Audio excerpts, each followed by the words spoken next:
नमस्कार दोस्तों, स्वागत है आपका हमारे यूट्यूब चैनल ITI टेक्निकल भर्ती में। दोस्तों आज आप लोग के लिए एक बहुत अच्छी एडवर्टीजमेंट लाए हैं, जिसमें आपको देखने को मिलेगा बहुत सारे पोस्ट है जो कि ITI डिप्लोमा BSc BA तक की वैकेंसी इस एडवर्टाइजमेंट में आप लोग के सामने आया है। तो अभी इसका शॉर्ट एडवर्टाइजमेंट निकला हुआ था 2-3 दिन से, लेकिन मैं फुल एडवर्टाइजमेंट का वेट कर रहा था कि फुल एडवर्टाइजमेंट आए तभी आप लोग के सामने मैं वीडियो बना के आप लोग को बताऊं कि क्या इसमें योग्यता है, क्या क्वालिफिकेशन के साथ आपको इसमें पढ़ाई की ज़रूरत है, क्या सिलेबस है, कब तक भरने की आखिरी डेट है, कहाँ पे भर सकते हैं आप फॉर्म को। ये सभी डिटेल मैं इस वीडियो के माध्यम से आपको दोस्तों बताऊँगा। लेकिन वीडियो आगे देखने से पहले मैं आपसे रिक्वेस्ट करूंगा कि एक बार हमारे यूट्यूब चैनल को सब्सक्राइब कर लें, बेल आइकन को दबा दें, ताकि आपको भविष्य में सारी नोटिफिकेशन आपको समय मिल जाए, कोई भी वीडियो आपको छूट ना पाए और सभी वैकेंसी जो मेरे चैनल के माध्यम से आपको अपडेट होता रहे वो आपको मिलता रहे। तो दोस्तों आज आप लोग के सामने मैं एक वीडियो बनाया हूँ, जिसमें आपको दिखेगा केंद्रीय विद्युत अनुसंधान संस्थान सेंट्रल पावर रिसर्च इंस्टीट्यूट, जो कि an autonomous society under ministry of power government of India का एक PSU है। तो इसमें बहुत अच्छा वैकेंसी है, सेंट्रल गवर्नमेंट का जॉब है। तो इसके जो पोस्ट निकला हुआ है उसके बारे में भी मैं बता दे रहा हूँ कि किस किस पोस्ट पे आप एलिजिबल हो सकते हैं, क्या क्या पद है, क्या क्वालिफिकेशन है, कब तक लास्ट डेट है। वीडियो को ज़्यादा लंबा ना खींचते हुए मैं आगे बढ़ रहा हूँ और आप लोग को बता रहा हूँ क्या है। तो दोस्तों आप लोग जैसा देख लिए, मैं जैसे बताया आपको कि केंद्रीय विद्युत अनुसंधान संस्थान जो central power research institute CPRI के नाम से ख्याति प्राप्त है, यहाँ पे वैकेंसी निकला हुआ है, जिसका एडवर्टाइजमेंट में CPRI/01/2023 है। मतलब 2023 का पहला वैकेंसी है CPRI में। तो आपको यहाँ पे जो वैकेंसी देखने को मिलेगा उसको आगे मैं बात करूँगा, लेकिन इससे पहले आप एक बार अपना जो भी क्वालिफ़िकेशन होगा ये भी देख लेंगे कि किस एलिजिबल डेट पे होगा, क्योंकि कभी कभी ऐसा होता है कि आपके क्वालिफ़िकेशन का जो डेट होता है और अनुभव का डेट होता है, वो जो फॉर्म भरने का आखिरी डेट होता है उससे मैच होना चाहिए। तो ये कभी कभी बहुत सारे कैंडिडेट कमेंट करते हैं, पूछते हैं कि हमारा अनुभव इस डेट तक हो पा रहा है कि नहीं, किस डेट तक अनुभव काउंट होगा। तो अनुभव अमूमन फॉर्म भरने के आखिरी डेट तक ही गिना जाता है, चाहे वो क्वालिफ़िकेशन की बात हो चाहे अनुभव की बात हो। तो चलिए आगे बढ़ते हैं, मैं आपको बता रहा हूँ क्या क्या पोस्ट है। तो दोस्तों यहाँ पे 4 पोस्ट अलग अलग कैटेगरी के पोस्ट निकले हुए हैं, जो सीरियल नंबर के साथ आपको यहाँ पे देखने को मिलेगी। इसमें क्या क्या पोस्ट है, 1 नंबर जो पोस्ट है इंजीनियरिंग ऑफिसर ग्रेड 1, इसमें आपको 40 वैकेंसी है। इंजीनियरिंग ऑफिसर ग्रेड 1 में 40 वैकेंसी है। उसके साथ साथ आपको साइंटिफिक असिस्टेंट में निकला हुआ है और इंजीनियरिंग असिस्टेंट निकला हुआ है। ये सीरियल नंबर 2 का ही पोस्ट है। 2 में इसमें बांट दिया है 2A 2B करके, साइंटिफिक असिस्टेंट और इंजीनियरिंग असिस्टेंट। इसमें 13 पोस्ट है और 13 पोस्ट में आपको देखेगा कि साइंटिफिक असिस्टेंट में 4 पोस्ट है और यहाँ पे आपको इंजीनियरिंग असिस्टेंट में 13 पोस्ट है। ठीक है, तो आपको ये कुल मिला के 17 पोस्ट हो गए। इसमें 17 पोस्ट में आपको 13 पोस्ट आपको दिख जाएगा जनरल कैटेगरी का हो जाएगा, 2 OBC का हो जाएगा, 2 EWS का हो जाएगा। टोटल 17 पोस्ट है। 3 नंबर जो पोस्ट के बारे में बात करूँ, टेक्नीशियन का ग्रेड 1, जो कि ITI लेवल की जॉब है। टेक्नीशियन की जॉब CPRI में पहले भी निकली हुई है, फिर एडवर्टाइजमेंट आया हुआ है और यहाँ पे लड़के ज्वाइन भी किए हुए हैं। बहुत अच्छी नौकरी है, काफ़ी अच्छे संस्थान है। वहाँ पे जो सेंट्रल विद्युत रिसर्च इंस्टीट्यूट है, वहाँ पे जो भी विद्युत का रिसर्च होता है यहीं पे होता है और ये पूरे देश में यहीं से इम्प्लीमेशन आगे जाती है। विद्युत के अलग अलग अनुसंधान यहाँ पे चलते रहते हैं। तो ये बहुत अच्छा जगह है काम करने के लिए। आप वीडियो में आगे देखें कि आपकी एलिजिबिलिटी क्या है, किस पद के लिए आप एलिजिबल हैं। तो टेक्नीशियन ग्रेड 1 जो ITI की पोस्ट है वो टोटल 24 सीट है। मतलब बहुत अच्छा सीट आया है इस बार भी। 24 सीट है इसमें, जिसमें 8 जनरल के हैं और 14 पोस्ट जो OBC NCL के लिए है और 2 EWS के लिए है। मतलब आपको अगर आप ITI किए हुए हैं और इस कैटेगरी में आते हैं तो आप 24 पोस्ट के लिए आवेदन कर सकते हैं और ये आपके लिए बहुत अच्छा मौका है। साथ में आपको असिस्टेंट ग्रेड 2 का जो पोस्ट आया है, including 2 post reserve for PWD OH-AH, मतलब 2 पोस्ट PWD के लिए रिजर्व है, फिजिकल हैंडीकैप्ड के लिए, असिस्टेंट ग्रेड 2 का। इसमें 18 पोस्ट में 2 post PWD physical handicapped orthopaedically handicapped जो कैंडिडेट होते हैं अस्थि से संबंधित उनके लिए है, जिसमें 8 पोस्ट जनरल के हैं, 3 पोस्ट ST SC के हैं और 5 पोस्ट OBC के हैं, 2 पोस्ट EWS के हैं। टोटल 18 पोस्ट हैं असिस्टेंट ग्रेड 2 का। तो आप देखते हैं कि अब आप किस पोस्ट के लिए एलिजिबल हैं। आपको मैं आगे बता रहा हूं कि क्या क्या उसकी क्वालिफिकेशन है किस पोस्ट की।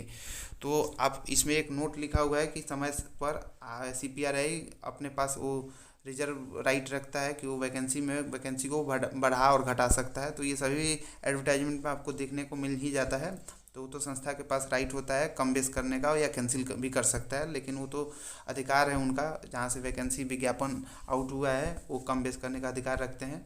और आगे बात करते हैं क्वालिफिकेशन की और एज की। और तो इंजीनियरिंग ऑफिसर ग्रेड 1 का जो पोस्ट है उसमें आपको एज लिमिट है 30 ईयर। मतलब अगर आप जनरल कैंडिडेट हैं तो आपको 30 साल का उम्र होना चाहिए, और ओबीसी SC ST PWD के रिजर्वेशन जैसे एज पर गवर्नमेंट रूल है उस हिसाब से इसमें रिजर्वेशन होगा। क्वालिफिकेशन की बात कर लेते हैं। इंजीनियरिंग ऑफिसर ग्रेड 1 में आपको बैचलर डिग्री इन इंजीनियरिंग मतलब बीटेक होना चाहिए। आपको इलेक्ट्रिकल में इंजीनियरिंग, फिर इलेक्ट्रिकल एंड इलेक्ट्रॉनिक्स से जो भी संबंधित है बीटेक, चाहे आप सिविल इंजीनियरिंग से हो या इलेक्ट्रॉनिक्स एंड कम्युनिकेशन इंजीनियरिंग से हो, मैकेनिकल इंजीनियरिंग से हो, तो आप इस पोस्ट के लिए एलिजिबल हैं। लेकिन आपको गेट स्कोर 2021, 22, 23 का गेट स्कोर से इसमें पास होना ज़रूरी है। मतलब आप गेट में बैठे हों और तब आप फॉर्म भरें, और उसी स्कोर के माध्यम से इसमें आपकी जो चयन प्रक्रिया होगी उस हिसाब से आपको सेलेक्ट किया जाएगा। तो मैं दोस्तों आगे जो बात करूँगा, इसमें जो पोस्ट बांटा हुआ है, तो जो एलाइड इसमें थोड़ा बांट दिया है ऑफिसर ग्रेड 1 वाला ब्रांच वाइज। तो इलेक्ट्रिकल और इंजीनियरिंग इलेक्ट्रॉनिक्स के लिए 22 पोस्ट दिया हुआ है, जिसमें इलेक्ट्रिकल इंजीनियरिंग है। इलेक्ट्रॉनिक्स एंड कम्युनिकेशन इंजीनियरिंग के लिए 5 पोस्ट है। इसमें इलेक्ट्रॉनिक एंड कम्युनिकेशन इंजीनियरिंग मांग रहा है। मैकेनिकल इंजीनियरिंग के लिए 9 सीट दे दिया है, और सिविल इंजीनियरिंग के लिए 4 सीट है। और उसी विषय में आपको बीटेक आपको ग्रेजुएट होना चाहिए। और गेट साथ ही साथ गेट स्कोर 2021, 22, 23 में आप गेट का स्कोर आपके पास, गेट कार्ड का स्कोर कार्ड आपके पास अवेलेबल होना चाहिए। अब आगे बात कर लेते हैं जो 2A और 2B का जो पोस्ट था, उसमें साइंटिफिक असिस्टेंट का 4 पोस्ट है, और इंजीनियरिंग असिस्टेंट का आपको यहाँ पे टोटल 13 पोस्ट हैं। तो उसके बारे में बात कर लेते हैं। तो पहले साइंटिफिक असिस्टेंट का जो क्वालिफिकेशन है उसमें BSc इन केमिस्ट्री मांग रहा है। रिकॉग्नाइज्ड यूनिवर्सिटी से पास होना चाहिए, चाहे आप किसी भी यूनिवर्सिटी से BSc केमिस्ट्री पास हों, और 5 साल का एक्सपीरियंस हो आपको। मतलब आप BSc में 5 साल का साइंटिफिक असिस्टेंट या उससे रिलेवेंट कोई भी उसके समकक्ष आपके पास अनुभव है, 5 साल का कार्य अनुभव किसी प्रतिष्ठित संस्था से, तो आप इसमें एलिजिबल है साइंटिफिक असिस्टेंट के लिए जो 4 पोस्ट है। लेकिन इसका एज लिमिट 35 साल है। तो आप अपने क्वालिफिकेशन और अपने अनुभव को देखते हुए इसमें एलिजिबिलिटी अगर रखते हैं तो आप फॉर्म भर सकते हैं। साथ ही साथ इंजीनियरिंग असिस्टेंट का 13 पोस्ट के लिए इसमें बोल रहा है कि इसमें डिप्लोमा की मांग किया है, जिसमें डिप्लोमा में इलेक्ट्रिकल का 6 है, सिविल का 4 है और मैकेनिकल का 3 सीट है। इसमें 3 ईयर डिप्लोमा इन इंजीनियरिंग मांग रहा है। साथ में 5 साल का अनुभव उसी क्षेत्र में चाहिए, किसी रिकॉग्नाइज्ड यूनिवर्सिटी में हो से आपका, या जो स्टेट बोर्ड है उससे आप डिप्लोमा किए हों, और साथ ही साथ 5 साल का आपको अनुभव चाहिए इसमें, इस क्षेत्र में, और किसी प्रतिष्ठित संस्था से या तो ही मान्यता प्राप्त है आपका अनुभव। तो उसमें 35 साल अनुभव है, तो आप इस पोस्ट के लिए भी एलिजिबल हैं अगर आप डिप्लोमा किए हुए हैं और 5 साल का अनुभव है। और मैं बात करता हूँ अब ITI का जो पोस्ट है, टेक्नीशियन ग्रेड 1 का जो पोस्ट है, जिसमें ITI trade in electrical trade बोल रहा है कि अगर आप ITI NCVT SCVT से जो भी हो, अगर पास होंगे इलेक्ट्रिकल ट्रेड से, और 28 साल उम्र जनरल कैटेगरी की इसमें मांग रहा है, तो आप एलिजिबल हैं। टेक्नीशियन ग्रेड A की जो पोस्ट इसमें दिया हुआ है, टेक्नीशियन ग्रेड A की जो पोस्ट है मैं बता दे रहा हूँ 24 पोस्ट है। तो आप 24 पोस्ट के लिए यहाँ पे एलिजिबल हो जा रहे हैं अगर आप ITI किए हुए हैं और इलेक्ट्रिकल ट्रेड से। इसमें कोई अनुभव की नहीं है, सिर्फ ITI मांग रहा है। आप फॉर्म 28 सीट की 24 सीट के लिए भर सकते हैं, 28 साल उम्र है। और उसके बाद जो BA BSc की बात है, तो उसमें जो असिस्टेंट का जो पोस्ट है, असिस्टेंट ग्रेड 2 का, उसमें BA BSc BCom BBA BBM BCA जो भी है उसमें आप एलिजिबल हैं। और एक चीज़ और बोल रहा है, and minimum grade B certificate basic computer course, मतलब नीट से, या आप किसी भी बेसिक कंप्यूटर का जो आपके पास सर्टिफिकेट हो और आप BA BSc कर लिए हों, तो असिस्टेंट ग्रेड 2 के लिए एलिजिबल हैं, और 30 साल इसमें एज लिमिट मांग रहा है। उसके साथ साथ आप देख लीजिए कि इसमें क्या है, दी अपर एज लिमिट का जो है या क्वालिफिकेशन की जो मैं एक डेट बताया था वीडियो शुरू होने के समय में, ये यही है 14/4/2023 तक आपका अनुभव, एक्सपीरियंस, चाहे क्वालिफिकेशन, ये उस दिन तक पूरा होना चाहिए 14/4/23 तक, तो ही उतना ही दिन तक का काउंट होता है इसमें। और अब मैं आगे बात करता हूँ कि कौन सा ग्रेड पे क्या है, कितना पोस्ट है। तो क्या सैलरी है उसके बारे में बात कर ले। इंजीनियरिंग ऑफिसर ग्रेड 1 का जो लेवल 7 का नौकरी है 44,900 बेसिक है, प्लस डीए आपको टीए ये सभी सुविधाएं के साथ है। सेंट्रल गवर्नमेंट का जो रूल है सैलरी स्ट्रक्चर का 7 पे मैट्रिक्स में, उस हिसाब से आपको मिलेगा। मतलब इंजीनियरिंग ऑफिसर ग्रेड 1 में 44,900 रुपये बेसिक सैलरी के साथ आपको डीए टीपीटी और अन्य सुविधाएँ मिलेगा। उसके साथ साइंटिफिक असिस्टेंट की बात करते तो और इंजीनियरिंग असिस्टेंट का लेवल 6 है, मतलब 35,400 रुपये basic salary, plus DA plus TA plus आपको एनपीएस की सुविधा, जो भी सरकारी सुविधाएं हैं वो इसके साथ प्रोवाइड किया जाएगा। मतलब बहुत अच्छी सैलरी के साथ है, पैकेज बहुत अच्छा है। टेक्नीशियन का जो आईटीआई पोस्ट है वो लेवल 2 का नौकरी है, 19,900 रुपया बेसिक सैलरी है, प्लस आपको डीए मिल जाएगा, प्लस टीए मिल जाएगा, फिर एचआरए मिल जाएगा और अन्य सुविधाएं इसके साथ मिल रहा है। बहुत अच्छा सैलरी पैकेज बनेगा। अगर आपकी पोस्टिंग लेवल 2 में बेंगलोर हो रही है तो कम से कम आपको 40 से 45 हज़ार रुपया पर मंथ वहाँ पे ग्रॉस सैलरी आपका बन जाएगा। क्योंकि आज कल ही सेंट्रल गवर्नमेंट ने डीए को 42% कर दिया है। जो पहले डीए 38% था वो बढ़ के 4% अब 42% हो गया है। तो 19,900 पे फिर 42% डीए आपको मिलेगा। और ये डीए सभी में 42% मिलेगा, चाहे वो लेवल 6 का हो या लेवल 7 का हो, चाहे लेवल 2 का हो। तो जो बेसिक सैलरी के बाद आपको डीए मिलेगा। तो लेवल 2 का जो नौकरी है वो भी आपको उसमें भी ऐसा खासा सैलरी है, कम से कम 40 से 45 हज़ार ग्रॉस सैलरी बनेगा। और असिस्टेंट ग्रेड 2 का लेवल 4 का नौकरी है, सैलरी स्ट्रक्चर है जिसमें 25,500 रुपये बेसिक सैलरी और प्लस आपको DA TA TPT HRA NPS सारी सुविधा इसमें भी है। मतलब सैलरी स्ट्रक्चर सभी सेंट्रल गवर्नमेंट के रूल के अनुसार है।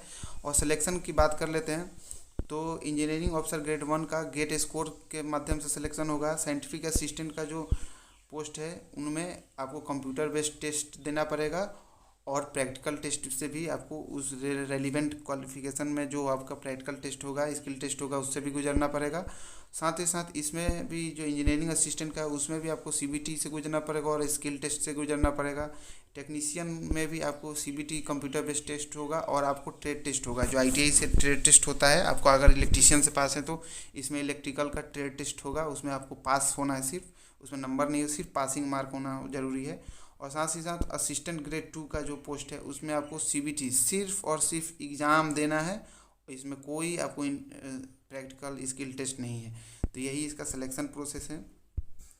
आपको बता दें कि इसमें प्रोबेशन नौकरी होने के बाद 2 साल की प्रोबेशन पीरियड है। तो सेंट्रल गवर्नमेंट में 2 साल का प्रोबेशन पीरियड है, तो ये तो सभी जॉब में है।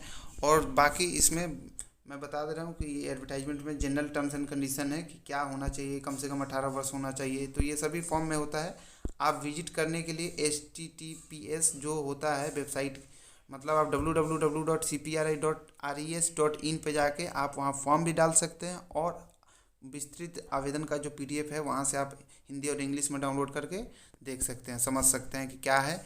सारे इसमें बता रहा है कि एमसीक्यू होगा, कंप्यूटर बेस्ड टेस्ट होगा, यही सब इसमें कुछ अन्य जानकारी है जो दिया गया है आपको। और सुविधाएं की बात कर रहे हैं तो प्रोबेशन पीरियड में आपको 2 साल का होगा। All the post carry service benefit, NPS contribution, leave, LTC, medical benefit, allowance as per government of India. No मतलब गवर्नमेंट ऑफ इंडिया में, सेंट्रल गवर्नमेंट में जो भी आपको सुविधाएं मिलता है वो इसमें भी मिलेगा, चाहे न्यू पेंशन स्कीम हो, लीव हो, एलटीसी हो, leave, travel concession, medical benefit, वो आपको सभी जॉब में मिलता है, इसमें भी मिलेगा। आपको एक चीज़ और इसमें लिखा हुआ है कि आप सीपीआरआई में जॉब कर रहे हैं तो उसके जो अन्य संस्था है जहाँ पे जैसे कि उसके सीपीआरआई का बेंगलोर में है, भोपाल में है, नोएडा, हैदराबाद, नागपुर, कोलकाता, गुवाहाटी, नासिक, यहाँ पे आप ट्रांसफ़र या जो आने वाला एक यूनिट है रायपुर में हो रहा है वहाँ पे आपका ट्रांसफ़र भविष्य में हो सकता है कार्य को की ज़रूरत को देखते हुए। और इसमें आगे कुछ नहीं लिखा हुआ है, सिर्फ यही बताया गया है कि ऑनलाइन आप आवेदन कैसे कर सकते हैं। तो आप वेबसाइट पे जाइएगा, सबसे पहले विजिट करने के बाद आपके पास ईमेल आईडी, मोबाइल नंबर होना चाहिए, आपके पास कलर फोटोग्राफ होना चाहिए, सिग्नेचर होना चाहिए और जो भी एजुकेशन क्वालिफिकेशन आप दे रहे हैं उसका पीडीएफ फॉर्म में सारा डॉक्यूमेंट होना चाहिए अवेलेबल। और फोटोग्राफ का किस साइज में होना चाहिए वो भी दिखाया हो, 3 महीना से पुराना नहीं होना चाहिए, सिग्नेचर होना चाहिए ब्लैंक इंक से। यही सब कुछ कुछ जानकारी दिया हुआ है। तो आप लोग इसमें अगर आप फॉर्म के लिए एलिजिबल हैं तो आप जाएँ फॉर्म भरें, हमारे तरफ से आपके लिए बेस्ट विशेज है। और जो एम्प्लॉई अगर पहले से एम्प्लॉई हैं सेंट्रल गवर्नमेंट में या स्टेट गवर्नमेंट में, वो नो ऑब्जेक्शन सर्टिफिकेट अपने नियोक्ता से प्राप्त कर लेंगे, तब जाके फॉर्म भरेंगे, आगे आवेदन देंगे, ताकि उनको बाद में दिक्कत ना हो। अगर बिना नो ऑब्जेक्शन सर्टिफिकेट के फॉर्म भर रहे हैं, बिना जानकारी दी है अपने प्रेजेंट नियोक्ता को, तो बाद में जाके उनको उस अगर जॉब में हो भी जाती है तो उनको ज्वाइनिंग प्रोसेस में दिक्कत हो जाएगी, वो ज्वाइनिंग नहीं कर पाएंगे। तो इसलिए वो अपने विभाग द्वारा थ्रू प्रॉपर चैनल से फॉर्म भरेंगे।